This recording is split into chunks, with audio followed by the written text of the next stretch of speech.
My name is Ethan Caldwell, and I'm the sheriff of Willow Creek, a small town in Oregon. I've always known that the Homeowners Association, what folks call the HOA at Pinewood Estates, was a thorn in everyone's side, but I tried to ignore it. I'm not the type to get tangled up in pointless trouble, especially when I've already got enough to handle at the sheriff's office every day. I just wanted to live quietly in my own home, far from the petty neighborhood drama. But then one day I came home and found the wooden fence around my yard, something I cherished more than anything here, painted over with a hideous pale gray. No warning, no permission, not a single explanation. They'd trespassed on my property, and ruined the thing I loved most, only for Maggie Hensley, the smug HOA president who thinks she's the queen of the block, to stroll up with a smile and say it was to maintain community standards. What she didn't know is that I'm not just some ordinary neighbor. I'm the sheriff, and she's about to learn the cost of messing with the wrong person. Before diving into the story, comment where you're watching from, and don't forget to subscribe so you never miss the latest video. Since I moved here, I've heard complaints from neighbors, stories about how they've been burdened by ridiculous rules and unfair fines.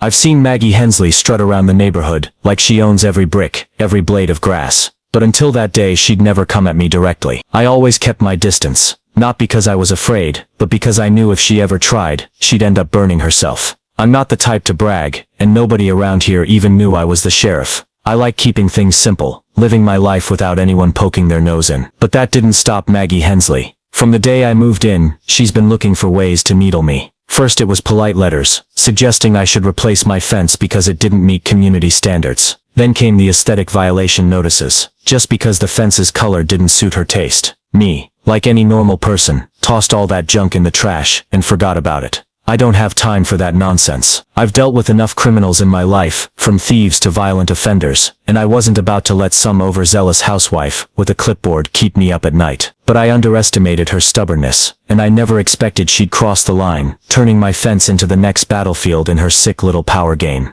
I've been sheriff long enough to know that sometimes, you've got to brace yourself for the unexpected. But nothing could have prepared me for the gut punch feeling, when I pulled into my driveway at Pinewood Estates after a long day at the station. I almost didn't recognize my own house. The wooden fence, something my son Liam spent all summer painting in green and gold streaks, was now slathered in a thick layer of pale gray, looking like some cheap prison wall. It wasn't just a few boards smudged, or a corner messed up. The entire fence, end to end, had been wrecked by this cold, lifeless color. The sharp chemical smell of paint still hung in the air, and dried drips were scattered across the lawn like the fallout of an attack. I sat in my truck, hands gripping the wheel, trying to process what had happened.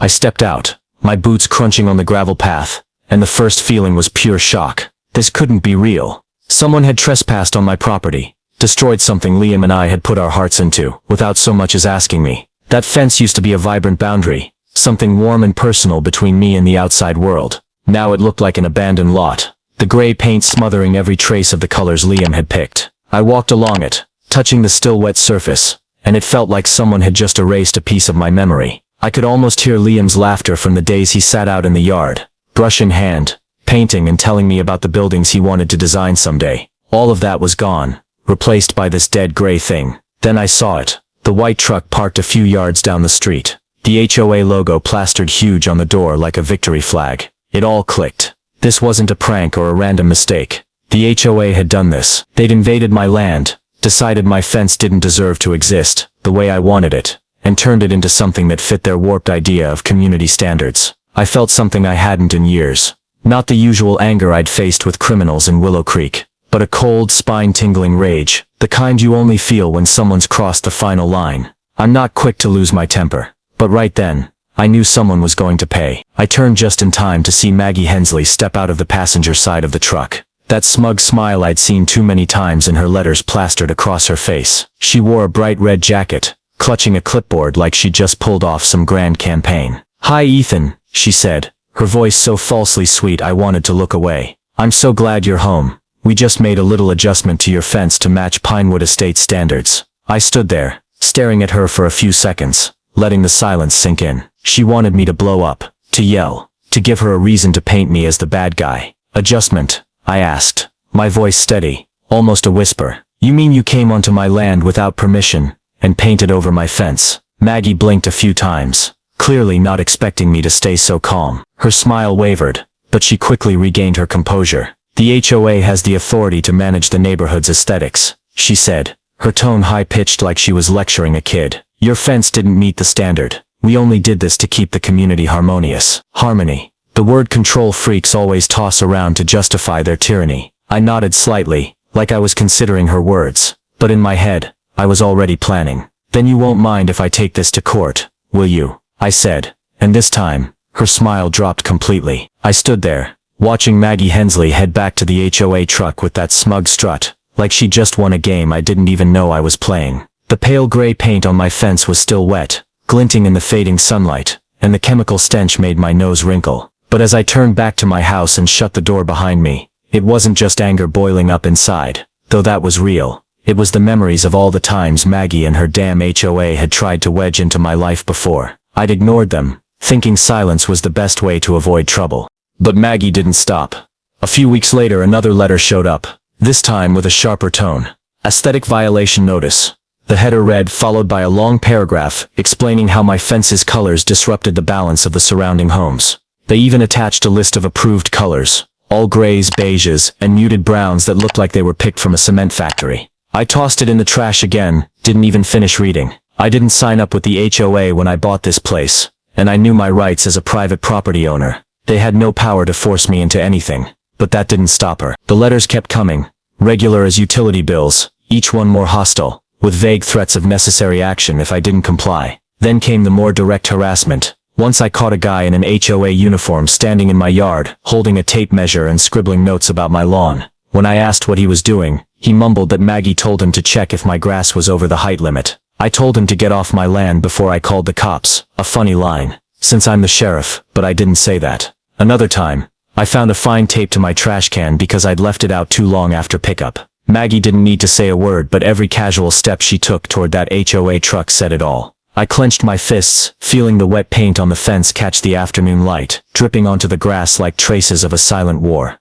The sharp chemical smell seeped into every breath, but I pushed it aside. I took a deep breath, counting to 10 in my head, an old cop habit to stay calm in tense situations. I knew yelling or smashing something wouldn't fix this. No, I'd handle it my way, the right way, and Maggie would soon realize she'd picked the wrong guy to mess with. The white HOA truck was still parked on the street, its oversized logo on the door like a trophy they wanted to flaunt. I walked toward it, boots crunching on the gravel, each step sharpening the cold fury running down my spine. I wasn't about to let Maggie drive off without facing me. She needed to know this wasn't some minor thing she could laugh off and forget. As I got closer, she stepped out of the passenger side again, still holding that clipboard like it was a shield against any consequences. "Oh, I'm so glad you're here," she said, her voice dripping with fake sweetness, like she was talking to a naughty kid. "We just adjusted your fence to fit community standards. Don't you think it looks better?" I stared at her, letting the silence stretch for a few seconds. She wanted me to snap, to give her a reason to make me the villain in the neighborhood's eyes. But I'm not the type to act on emotion, not with criminals, and definitely not with an overzealous housewife like her. "Adjusted?" I asked, my voice even, almost a whisper, but loud enough for her to hear every word. "You mean you trespassed on my property without permission and painted over my fence because you thought it didn't meet your standards?" Maggie blinked a few times, clearly thrown by how calm I was. Her smile faltered, but she straightened up fast, regaining her confidence like she was about to deliver a speech. "The HOA has the authority to manage the neighborhood's aesthetics," she said, her voice high and haughty. "Your fence, that garish flashy thing, didn't fit the standards we set. We did this to keep Pinewood Estates harmonious. You should be thanking us." Harmony. There's that word again, the one she and her kind always use to excuse their control. I nodded slightly, like I was weighing her words, but in my head, I saw through this farce. She didn't care about the community. She just wanted everything her way, and my fence, with its green and gold streaks, Liam sweated over, was a thorn in her side. "So let me get this straight," I said, stepping closer, my voice still calm but sharp as a blade. "You came onto my land, destroyed my property, without my consent, just because you didn't like its color." Maggie hesitated, her eyes flicking over me like she was searching for a crack in my armor. She didn't find one. "That's right," she replied, trying to hold her confidence. "The HOA has that right. It's all in the rules." I smiled, not a happy smile, but the one I'd used interrogating criminals who thought they could outsmart me. "Good," I said. "Then you won't mind if I take this to court, right?" The shift on her face was almost instant. The smile vanished, replaced by confusion, then doubt. "Court?" She tried to laugh, but her voice cracked. "No need to blow this out of proportion. It's just a minor HOA decision, fully within our rights." I took another step, locking eyes with her. And this time, I didn't hold back. "I'm the sheriff of Willow Creek," I said, my voice low but clear. "And you just committed a crime by trespassing on private property, without permission. This isn't an HOA paperwork mix-up. This is a criminal act." The image of Maggie's pale face when I said I was the sheriff still lingers in my mind, but I didn't feel satisfied. Not yet. The pale gray paint on my fence, the one Liam spent a whole summer turning into a family keepsake, was still out there. A reminder that she'd crossed a line. I could have yelled smash something, or even dragged her out of that damn truck for answers, but I didn't. Years as a cop taught me that acting on emotion just muddies everything. No, I'd handle this the right way. The sheriff's way, and Maggie would pay with the law, not my fists. I sat down at my desk in the living room, flipped on the lamp, and started thinking. Maggie might think she'd won by painting over my fence, but she didn't know I'm not the type to let this slide, without consequences. I know the law, not just because I'm sheriff, but because I spent hours researching property rights when I bought this place. I paid cash, didn't sign up with the HOA, and I was damn sure they had no legal claim to anything in my yard. But I needed proof, hard, undeniable proof, to smash that aesthetic authority excuse she kept parroting. First I went to the backyard, where I'd set up a small security camera a few years back. Nothing fancy, just a basic unit to watch the entrance, but it pointed right at the front fence. I brought my laptop out, plugged in the camera's memory card, and rewound the footage. Sure enough, it caught everything. I saw the HOA truck roll up, 3 guys in uniforms hop out with spray guns and gray paint cans. They worked fast, like they knew they shouldn't linger, and Maggie stood nearby, pointing and directing with that smug look. No notice, no permission, just them, invading my land like it was their playground. I saved the video, compressed it into a file on my computer. That was Exhibit 1, and it was as good as a recorded confession. Next, I needed to confirm my ownership rights. I dug through my filing cabinet, pulled out the house deed I'd kept safe since moving to Pinewood Estates. I read every line again, and just as I remembered, no clause tied me to the HOA, but I wanted to be doubly sure. I called the county recorder's office in Willow Creek, a place I knew well from land disputes and cases, and asked them to check the neighborhood's legal boundaries. After a few minutes on hold, a clerk confirmed what I'd suspected. My house sat outside Pinewood Estates' official limits, due to a subdivision glitch from 2 decades ago. The HOA had no jurisdiction here, not even an inch. I jotted down the details, carefully noting the clerk's name and reference number. That was strike 2. Watching the camera footage, I noticed Maggie's crew didn't just paint the fence, they left a mess on my lawn. Empty paint cans, paint-smeared rags, and some wrapper scraps. I went outside, snapped photos of every item, logging the serial numbers on the cans to trace them if needed. I know Oregon law like the back of my hand. Trespassing on private property without consent is a misdemeanor, but add vandalism and littering, and it can escalate into something bigger. I sat at my desk staring at the evidence in front of me, the security footage, the deed, the recorder's notes, and felt a cold adrenaline rush. Not the kind I'd get chasing crooks down Willow Creek's dark roads. This was the precise controlled energy of someone building an airtight case. Maggie Hensley might think she'd won by painting over my fence, but I'd show her that move was the biggest mistake she'd ever made. I wasn't done yet. What I had was just the start, and I knew if I wanted to take her down for good, I needed to dig deeper. I started thinking like a sheriff. Maggie and her HOA didn't act randomly. That arrogant confidence she showed standing in front of me didn't come from nowhere. She had to have a reason to think she was untouchable,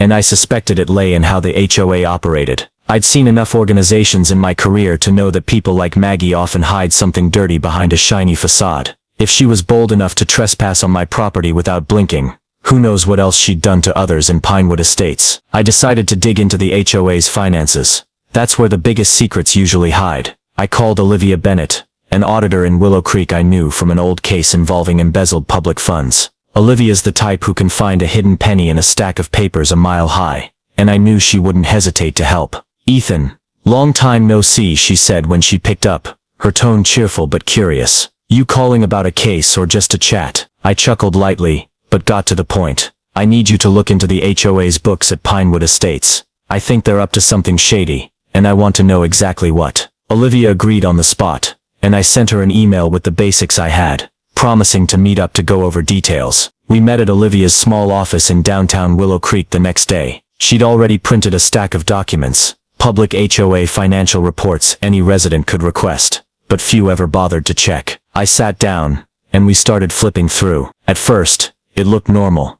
dues from residents, expenses for road maintenance, lawn care, but then Olivia pointed to a big line item. $3,500 for aesthetic improvement services. This is odd, she said, frowning. It's paid to a company called Green Vista Landscaping, but I can't find any trace of them in the local directory. I nodded, feeling like I'd just hit a lead. Follow the money, I said. Olivia traced the transaction, and it didn't take long to uncover the truth. The cash didn't go to a real company. It landed in a personal account under Margaret Hensley's name. I almost laughed at her brazenness, but that wasn't all. We found more entries like it. $2,000 for high-quality paint supplies, $1,800 for aesthetic consulting services, all funneling back to Maggie's account or shell companies that didn't exist. Over 2 years, she'd siphoned at least $20,000 from HOA funds with no clear explanation. This isn't just embezzlement, Olivia said, her voice dropping. This is an organized scam. I thought of my fence right away. Those gray paint cans Maggie's crew left on my lawn. I still had photos of their serial numbers. I asked Olivia to cross-check them with the paint supplies expenses in the reports, and sure enough the amounts lined up with an invoice Maggie had signed. She didn't just ruin my fence, she used residents' money to do it, then pocketed the rest. But I wanted to be certain. I called the recorder's office again, asking for an official map confirming my house was outside HOA jurisdiction. The document hit my inbox within an hour, and it was the final blow. Maggie wasn't just guilty of embezzlement. She had no legal right to touch my property. I looked at the papers and files on Olivia's table. Oregon law is clear. Trespassing with vandalism can carry thousands in fines, not to mention criminal charges for embezzlement. Maggie and her HOA were done, but I didn't rush to act. I wanted her to dig her own grave deeper before I dropped the hammer. I felt a cold satisfaction, not from anger but from knowing I held the key to dismantling her little kingdom. The evidence I had, the security footage, the proof my house was outside HOA control, and Maggie Hensley's shady financial dealings, was enough to bring her and her homeowners association crashing down. But I didn't rush. Being sheriff taught me that timing is everything. Sometimes you let your opponent shoot themselves in the foot before you land the final blow. I knew Maggie wouldn't sit still after I revealed I was the sheriff and threatened court. She'd react and I wanted to see what she'd do next. I got back to my house in Pinewood Estates, set the stack of documents on my desk, and sat down with a cup of coffee. The pale gray paint on my fence was still out there, like an unhealed scar, but I didn't let it distract me. I had enough to sue Maggie for trespassing and vandalism, plus the embezzlement charges. Olivia helped me uncover, but I wanted her to expose more of her own mistakes. People like Maggie are too cocky, and that cockiness would be her downfall. I took a sip of coffee, looked out the window and waited. Sure enough, a few days later a letter from the HOA showed up in my mailbox. I picked it up, recognizing Maggie's scrawled signature at the bottom right away. It was written on official Pinewood Estates HOA letterhead, but the content was more like a clumsy performance than a real apology. Dear Mr. Caldwell, it started, we regret any inconvenience caused by the improvement of your fence. Upon review, we found your fence showed signs of deterioration and did not meet the neighborhood's aesthetic standards, potentially impacting the community's overall value. I almost laughed out loud. Deterioration. My fence was freshly painted by Liam before he left for college, and it was damn sure nicer than anything else in this drab gray neighborhood. The letter went on with a string of absurd excuses, unapproved colors, a potential safety hazard to residents, and necessary to maintain harmony. But the best part was at the end. We hope you'll cooperate to avoid stronger measures, it read, and please note that any attempt to alter the fence without HOA approval will result in a fine of up to $500. I folded the letter, smiling. Maggie wasn't just trying to justify her actions. She was daring to threaten me, as if she still thought she held the reins. I kept that letter, slipping it into my evidence file. It had come in handy when I took this to court. I didn't respond. I didn't need to. Maggie wanted me to react, to write back or show up at her doorstep, arguing, but I knew silence was the strongest weapon right now. I'd seen it in my work. Criminals often unravel when they don't know what their opponent's thinking. And I could sense Maggie's panic in every line of that letter. She wasn't as cocksure as she'd been standing by the HOA truck anymore. She knew I was the sheriff, and she knew I could do something more serious than just complain. But she still tried to keep up her tough facade, and I was going to let her dig her hole even deeper. Over the next few days, I watched from a distance. I saw the HOA truck cruising through the neighborhood more often, like Maggie was trying to prove she still had control. I heard neighbors whispering about similar letters they'd gotten. Warnings about uncut grass, misplaced trash cans, like she was ramping up pressure to cover her tracks. but I didn't act. I sat in my house, reviewing the camera footage, checking the serial numbers on the paint cans her crew left behind, and making sure everything I had was airtight. I knew the law, and I knew with what I'd gathered, from trespassing to embezzlement, Maggie had no way out. I felt an odd calm while waiting, not because I'd forgiven her for ruining my fence. I still felt a simmering anger every time I looked outside, but because I knew I held the upper hand. Maggie might think she ran Pinewood Estates, that she could intimidate me with petty letters and fines. I looked at Maggie's letter sitting on my desk next to the pile of evidence I'd collected. The threat of a $500 fine if I repainted my fence without HOA approval still echoed in my mind, but it didn't anger me anymore. It just fueled my resolve. Maggie might think she still controlled Pinewood Estates, but I knew her little kingdom was crumbling. That letter was a sign of panic, and I was going to use it to turn that panic into the final leverage. I had enough evidence to take her down on my own, but I wanted to do this right, not just for me but for everyone in the neighborhood who'd put up with her for too long. I started by inviting a few neighbors I knew were fed up with the HOA. Harold and Ruth Grayson, an older couple a few houses down, were my first pick. I'd heard Harold grumble about a $100 fine for leaving his grandkid's bike out too long, and Ruth always griped about rising HOA fees while the roads stayed potholed. Next was Sarah Miller, a single mom at the end of the street, who I'd seen stressed over making monthly payments. Last was Jake Torres, a rebellious kid always looking to stick it to Maggie. I'd had to stop him from smashing the HOA truck's windows not long ago. I called each one, asking them to my place to talk about the neighborhood. I didn't give details, not yet, but my tone was enough to get them to agree. When they arrived, I brewed coffee and set up chairs around the dining table. Harold and Ruth sat together, Harold crossing his arms with a skeptical look, while Ruth eyed me like she was waiting for an explanation. Sarah sat across, hands clasped tight, visibly tense. Jake leaned against the wall, tapping his foot non-stop, like he was ready to bolt out and do something rash. I stood, resting my hands on the table, and started. "Thanks for coming," I said, my voice steady but firm. "I know we've all got issues with the HOA, and I think it's time we did something about it."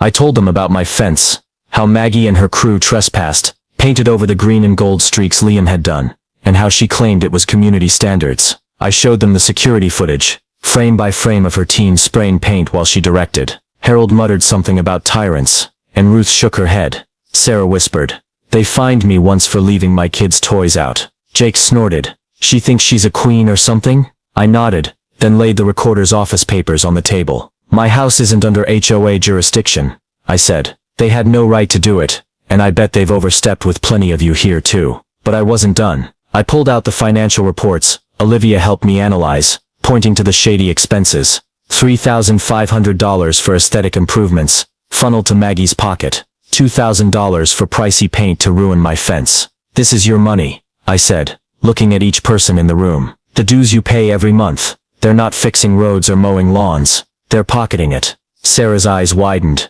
her voice shaky. "You mean they're taking our money to line their own pockets?" Harold slammed the table. "I knew it. Fees go up every year, but I've never seen them do a damn thing." Jake stepped forward, peering at the papers. "We've got to burn this council down." I raised a hand, signaling Jake to cool it. "No burning needed," I said. "I'm the sheriff of Willow Creek, and I'll do this by the book. But I need you all to stand with me. If we push together, Maggie won't have anywhere to hide." The room went quiet for a beat, then Harold nodded. "I'm in. I'm sick of her." Ruth agreed. "We'll talk to others." Sarah hesitated, then nodded too. "I don't want to lose my house over them anymore." Jake grinned wide. "I'll do whatever you need, boss." I suggested they start by sending letters and calling the HOA, demanding explanations for the expenses. "Don't let them rest," I said. "The more they panic, the more they'll slip up." As they left I saw a spark in their eyes. Not the fear I'd seen before, but anger and hope. I sat back, looking out at the gray fence in my yard. Maggie might think she still held power, but I just planted the seeds for a rebellion she couldn't squash. I just had to wait and see how it bloomed. I knew this community meeting would be the endgame for Maggie Hensley and her damn HOA. After I fired up Harold, Ruth, Sarah and Jake, word spread through Pinewood Estates like wildfire on dry grass. The letters demanding answers, the questioning calls, all of it piled pressure on Maggie, forcing her to call an emergency meeting at the neighborhood's little event room. She wanted to smother the blaze I'd started, to prove she was still in charge, but I was ready. I brought my stack of evidence, the camera footage, the recorder's papers, Olivia's financial reports, and walked into that meeting with one goal: end this farce once and for all. The event room was packed when I got there. Dozens of residents crammed around plastic chairs, murmuring to each other, the air thick like before a storm. Harold and Ruth sat near the front, Harold's arms crossed with a set jaw. Sarah stood beside them, hands clasped, her eyes nervous but steady. Jake leaned against the back wall, foot tapping non-stop, like he was itching to jump into action. Maggie stood on a small podium, wearing that familiar bright red jacket, clutching a mic, trying to look confident. But I saw her hand tremble slightly, and her eyes darted over the crowd like she was hunting for an exit. She knew she was facing an unofficial trial, and I'd be the one holding the gavel. "Hello everyone," Maggie started, her voice high but wavering. "Thank you for coming. I know there've been some misunderstandings lately, and I want to clear things up." She rambled about minor clerical errors in fund management, blaming operational challenges on residents' lack of cooperation. The crowd started to buzz, but she raised a hand trying to regain control. "As for Mr. Caldwell's fence," she went on, glancing at me, "it was a necessary decision to maintain aesthetic standards. We're sorry if he was upset, but it was fully within the HOA's authority." I stood still, letting her finish. I wanted her to dig deeper before I struck. When Maggie paused to breathe, I stepped forward, carrying my files. The room went dead silent, every eye on me. "You want to talk about HOA authority?" I asked, my voice low but clear, carrying through the space. "Then let's talk." I set the camera footage on the projector Jake had rigged up, and the screen lit up with her crew painting over my fence. "This is my private property," I said, pointing at it. "No notice, no consent. And this," I held up the recorder's papers, "is proof my house isn't under HOA jurisdiction. You trespassed on private land with no legal right." The room started rumbling, but I wasn't done. I slapped the financial reports on the table, pointing to the crooked expenses. "And this is your money," I said, scanning the room. $3,500 for aesthetic improvements funneled to Mrs. Hensley's personal account. $2,000 for fancy paint to trash my fence. Over $20,000 gone in 2 years. All signed off by her. I locked eyes with Maggie. "You want to talk community standards? This is your standard: embezzlement and vandalism." The crowd erupted. Harold shot up yelling, "What'd you do with our money?" Ruth shouted, "I want mine back." Sarah whispered, "I knew it. I knew it." Maggie went pale, the mic nearly slipping from her hand. This is a misunderstanding," she stammered. "I can explain." But I cut her off. "I'm the sheriff of Willow Creek," I said, my voice ice cold, "and I've filed charges against you for trespassing, vandalism, and embezzlement. The authorities are investigating, and you're not getting out of this." The room exploded again, residents jumping up, yelling for justice. Maggie stumbled back, eyes wild, then suddenly bolted for the back door. But Jake was faster. He blocked her path, grinning. "Where you going, Mrs. Hensley?" Maggie's phone rang right then, and as she answered, I saw terror spread across her face. I didn't need to hear to know. The authorities were on it, probably because Olivia had sent our reports to the right people. She dropped the phone, hands shaking, and I knew it was over. The crowd swarmed, demanding answers, threatening their own lawsuits. But I raised a hand. "Everyone, calm down," I said. "The law will handle this." Maggie slumped into a chair, head bowed, and I turned away. I felt a relief I hadn't in a long time. Maggie had crumbled right there, in front of dozens of furious residents, and I knew she had no way back. A few days later, word spread through Willow Creek. The HOA was dissolved completely. The local authorities, using the financial reports Olivia and I provided, launched a criminal investigation. The HOA's accounts were frozen, and Maggie faced charges of trespassing, vandalism, and embezzlement. Rumor had it, she hastily sold her house and skipped town, probably to dodge the glares of those who once called her neighbor. I didn't care where she went. She'd paid, and that's all that mattered. The Pinewood Estates residents rallied fast.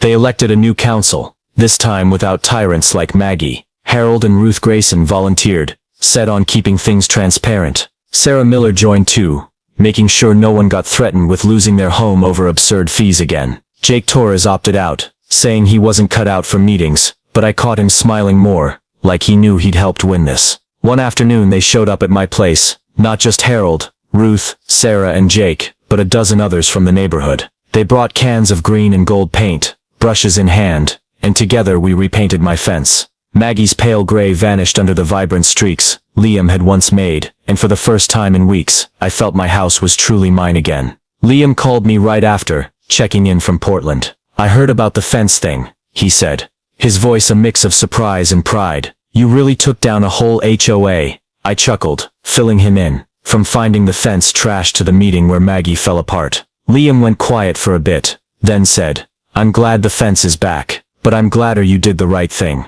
That stuck with me long after the call ended. Liam came home to visit soon after, and when he stood in the yard looking at the fence, I saw his smile, the one I'd missed from the days he held that paintbrush. I sat on my porch one quiet evening, staring out at the freshly painted fence, reflecting on it all. I didn't feel anger looking at it anymore. Not that cold fury I'd had when Maggie wrecked it. Instead, I saw something bigger built from those ruins. Justice. I didn't need to yell, didn't need to threaten, didn't need to stoop to her level. I did what I've always done best. Used the law to fight those who think they're above it. Being sheriff isn't just about catching crooks on the streets. Sometimes it's about protecting the small but vital things, like my son's fence or a neighborhood's peace. Pinewood Estates is quieter now. No more warning letters, no more ridiculous fines. Residents started talking to each other instead of eyeing one another with suspicion. I'm still here, living my life, and every time I look out at that green and gold fence, I don't just see Liam's work, I see the triumph of patience and right. Maggie thought she could control everything, but in the end, she was just a loser in her own game. The lesson here hits home for life in America today. Unchecked power crumbles when faced with patience and the law. Ethan didn't use fists or threats. He used the law, something any American can tap into through the courts or public records like local deeds. When Maggie sent that $500 fine threat, Ethan didn't react emotionally. He waited, letting her expose her own mistakes. It's a reminder that in a rule of law society like the US, you don't need to shout to defend your rights. Know them, like Ethan did with his deed, and wield them smartly. Plus, rallying Harold, Ruth, Sarah, and Jake showed community strength. When people stand together, like when the residents repainted Ethan's fence, no bully can last. Be patient, unite, and lean on the truth. That's how you beat the Maggies in real life. If you like this story about how Ethan used the law to take down Maggie and save his fence, hit subscribe so you don't miss more gripping tales. Thanks for watching, and see you in the next video, where we'll keep digging into battles for justice right in your own backyard.